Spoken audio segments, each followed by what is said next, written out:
హైదరాబాద్ మగువల మనసు దోచే అతిపెద్ద లేడీస్ ఫ్యాషన్ ప్రపంచం Bhama Emporio Jubilee Hills check post.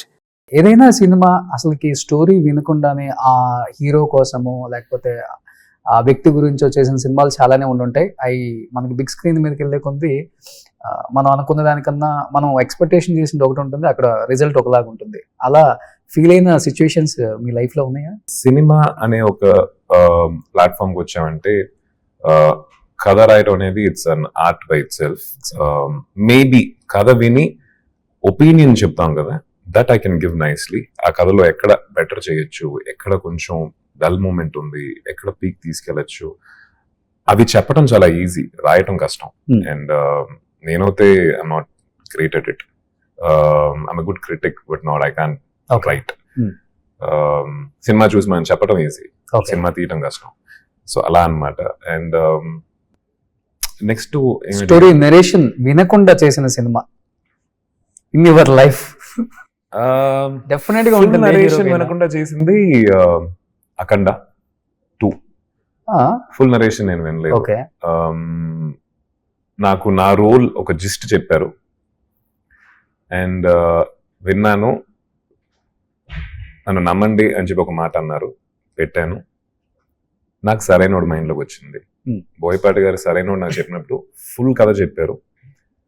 అప్పుడు విలన్ గా నాకు కొత్త అన్నమాట.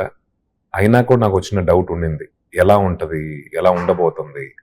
ఆయన ఫస్ట్ ఏం చెప్పారో సినిమా రిలీజ్ అయిన తర్వాత ఆడియన్స్ అదే రిజల్ట్ అవుతే నాకు వచ్చింది. ఆయన ఏం చెప్పారో అదే చెప్పారు ఆడియన్స్. వీడు ఇలాంటోడు సార్, ఇలా ఉంటాడు వీడు, వాకి స్టైలిష్ విలన్ అని చెప్పి ఆడియన్స్ బాగా నచ్చుతారని చెప్పారు. నాకు ఆ డౌట్ ఫిల్మ్ మేకింగ్ అప్పుడు ఉండింది, కొత్త కదా. బోయపాటి గారితో ఫస్ట్ టైం వర్క్ చేస్తున్నాను, ప్లస్ విలన్ గా ఫస్ట్ టైం వర్క్ చేస్తున్నాను. ఈ సినిమాకి పిలిచినప్పుడు నేను ఆయన్ని నమ్మాను. Plus he gave me Sarainodu అండి. దట్స్ మై లైఫ్ లో I think very special film and that film maker is calling me again. ఒక నమ్మకంతోనే ముందుకెళ్తాను. బన్నీకి ఎంత ఎలివేషన్ ఇచ్చారో ధనుష్ కూడా అంత ఎలివేషన్ ఇచ్చారు. అవునండి.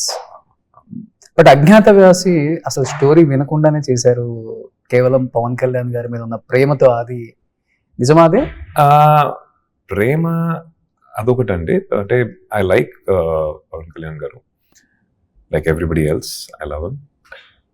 కానీ ఆ కాంబినేషన్ ఒక వాల్యూ ఉంది కదా, త్రివిక్రమ్ గారు, పవన్ కళ్యాణ్ గారు. When he told me that your the only guy, your the main guy అన్నప్పుడు ఆయన కూడా జస్ట్ చెప్పారు నాకు కథ. అంటే పవన్ కళ్యాణ్ గారి పోర్షన్స్ ఇవన్నీ చెప్పలేదు, నా పోర్షన్స్ చెప్పారు. చాలా ఇంట్రెస్టింగ్ గా ఉండింది అండ్ ఐ డిడ్ ఇట్ అండి. ఓకే. అండ్ సుమన్ టీవీలో మీ పర్సనల్ అండ్ బిజినెస్ ప్రమోషన్స్ కోసం కింది నెంబర్కి కాంటాక్ట్ చేయండి.